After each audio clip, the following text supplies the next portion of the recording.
Assalamualaikum warahmatullahi wabarakatuh. Halo teman-teman, kami dari kelompok 7.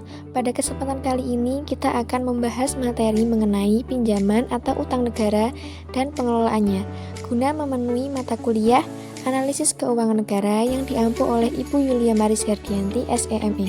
Untuk lebih jelasnya, yuk mari kita simak pembahasan materi berikut ini. Sebelumnya, yuk perkenalkan anggota dari kelompok 7. Yang pertama saya sendiri yakni Kak Fitri Matul Hidayah. Yang kedua ada Giovita Bayu Fitrianti. Yang ketiga ada Rahniwa Yunita. Dan yang keempat ada Karunia Kinanti. Nah, pada kesempatan kali ini kami dari kelompok 7 ingin membahas materi mengenai yang pertama utang negara sebagai alat pembangunan nasional. Yang kedua intervensi ekonomi dan utang negara. Yang ketiga pengelolaan utang negara dan piutang negara. Dan yang terakhir strategi pengelolaan utang negara. Untuk lebih jelasnya, yuk mari kita simak pemaparan materi berikutnya. Selanjutnya adalah pengertian utang negara. Apa sih yang dimaksud dengan utang negara?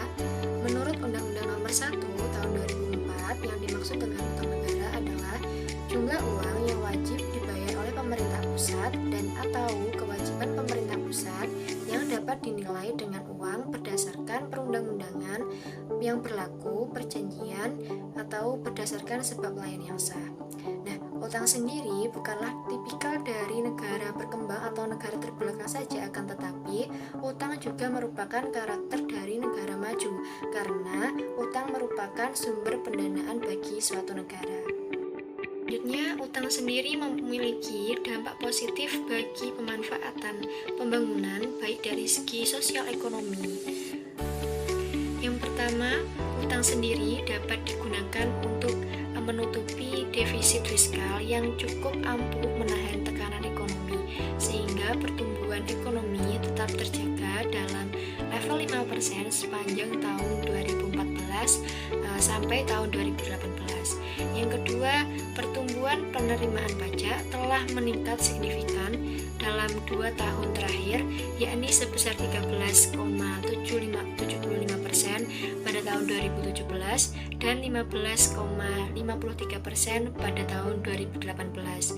Yang ketiga, proyek infrastruktur yang bertujuan untuk meningkatkan daya saing nasional ini terbukti berhasil mengangkat laju pertumbuhan ekonomi atau PMTP dengan rata-rata pertumbuhan sebesar 5,39% pada periode tahun 2014 sampai 2018. Poin ketiga yakni kategori utang berdasarkan dari kreditur. Yang pertama dari pinjaman, baik dari pinjaman luar negeri maupun dalam negeri. Dari pinjaman luar negeri sendiri terdiri dari pinjaman bilateral, multilateral, komersial, dan kredit supplier. Jenis utangan atau pinjaman ini disebut dengan loans, yang artinya utang secara langsung kepada pemberi utang atau kreditur tertentu. Yang kedua adalah kategori sebagai utang berbentuk surat berharga negara atau SPN, yang sebelumnya sering dikenal dengan surat utang negara atau SUN. Dalam SPN ini ada yang berdominasi rupiah dan ada pula yang berdominasi valuta asing atau falas. Selain itu, SPN juga terdiri dari SPN konvensional dan SPN syariah. Selanjutnya, bagaimana sih perkembangan utang di negara Indonesia? Dari segi aspek sosial sendiri, pengangguran terbuka atau TPT Indonesia mengalami penurunan. Dari tahun 2015 itu bermula dari 5,81% menjadi 5,34% pada tahun 2018. Penurunan tingkat pengangguran terbuka ini salah satunya dipengaruhi oleh terbukanya lapangan kerja sebagai imbas dari pembangunan infrastruktur. Selain itu, tingkat kemiskinan di Indonesia juga mengalami penurunan yang cukup signifikan dari 10,96% pada tahun 2014 menjadi 9,82% pada tahun 2018. Selanjutnya yakni intervensi ekonomi dan utang negara. Karena semakin banyaknya kegiatan pemerintah, maka konsekuensinya pemerintah juga memerlukan pembiayaan yang banyak pula. Oleh karena itu, untuk membiayai pembiayaan atau pengeluaran pemerintah yang banyak, tentunya pemerintah memerlukan penerimaan. Nah, dari mana sih asalnya penerimaan suatu pemerintahan negara? Yang pertama kedua penerimaan hasil penjualan barang atau jasa yang dihasilkan oleh pemerintah, dan yang ketiga adalah pinjaman pemerintah dan lain sebagainya.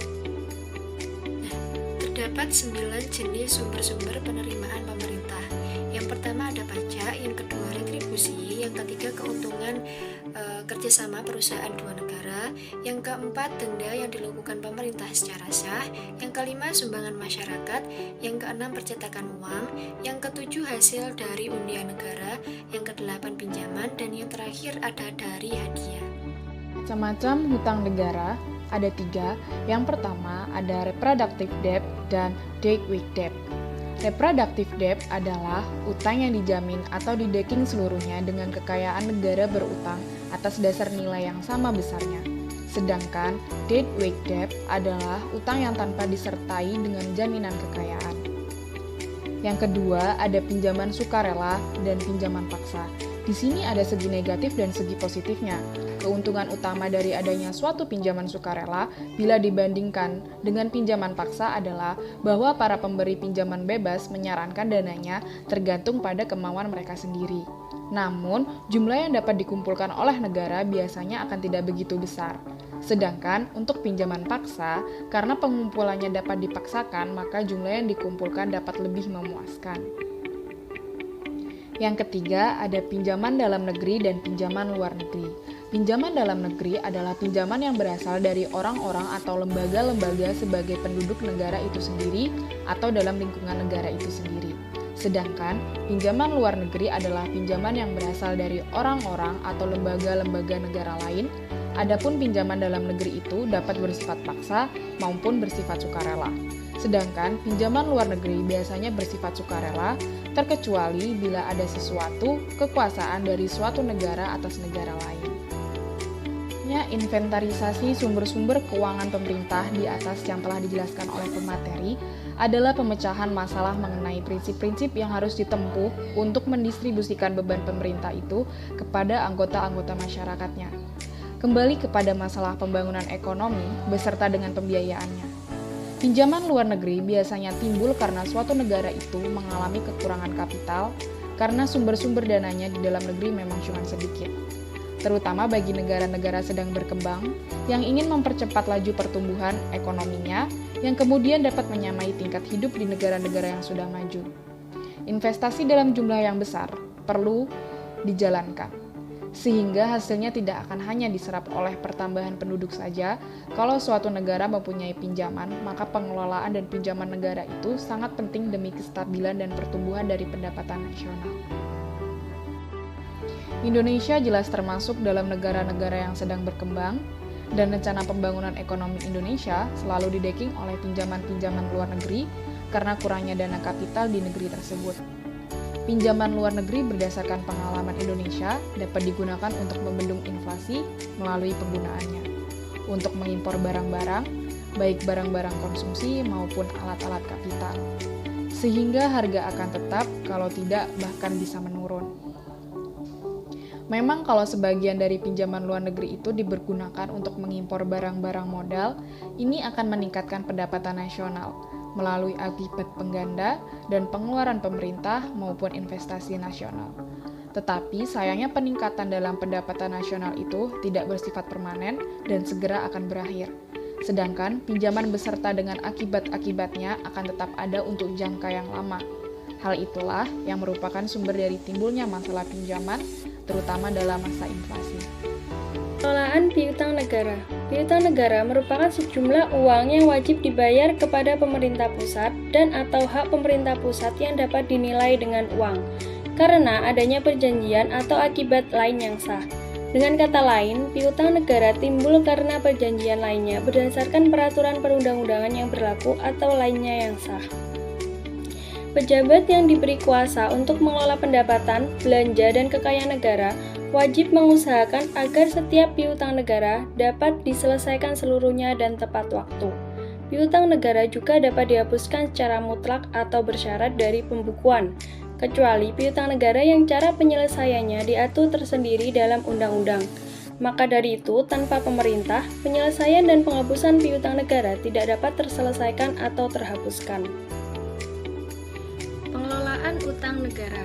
Utang negara merupakan jumlah uang yang wajib dibayar pemerintah pusat yang dapat dinilai dengan uang berdasarkan peraturan perundang-undangan yang berlaku atau sebab lainnya yang sah.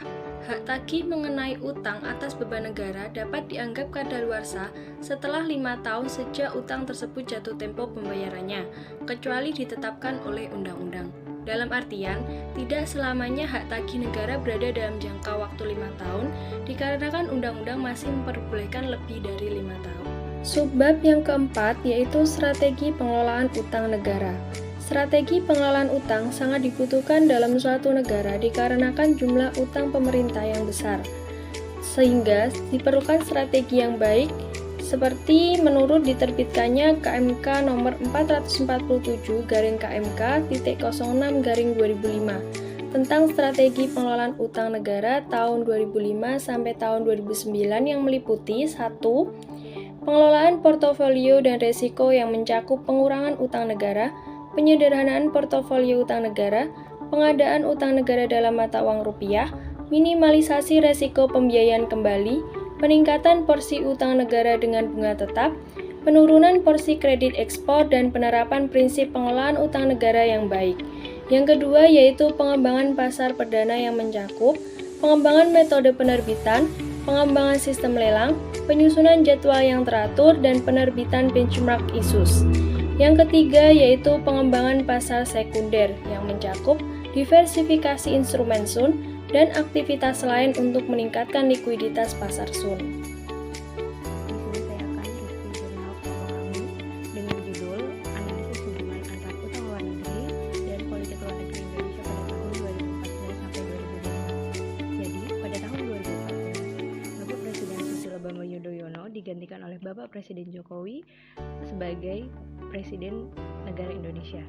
Dan pada saat itu, utang luar negeri Indonesia mencapai 122 miliar US dollar. Pada 4 tahun Bapak Presiden Joko Widodo menjabat, kenaikan utang ini mengalami peningkatan sebesar 48% menjadi 181 miliar US dollar. Hal ini berakibat dipertanyakanlah oleh rakyat mengapa utang luar negeri ini bisa meningkat secara berkala seperti itu.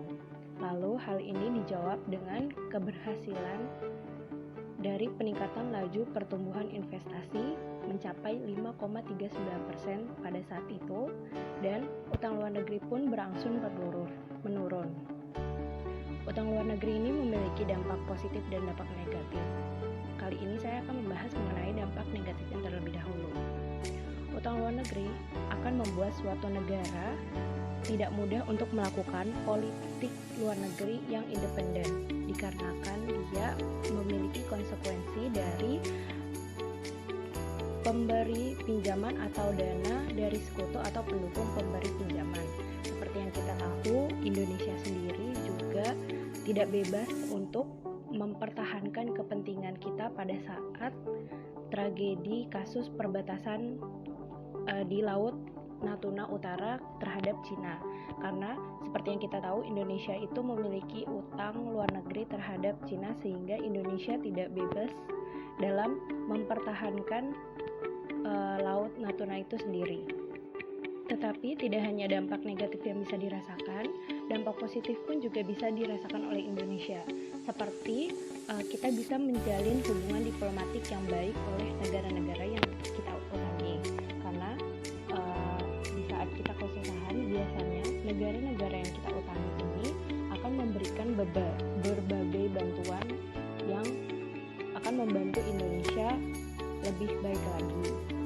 Jadi di sini disajikan bagian dari tahun 2004 sampai 2021, di mana kita mengalami utang luar negeri peningkatan secara berkala dan ada juga penurunan walaupun sedikit.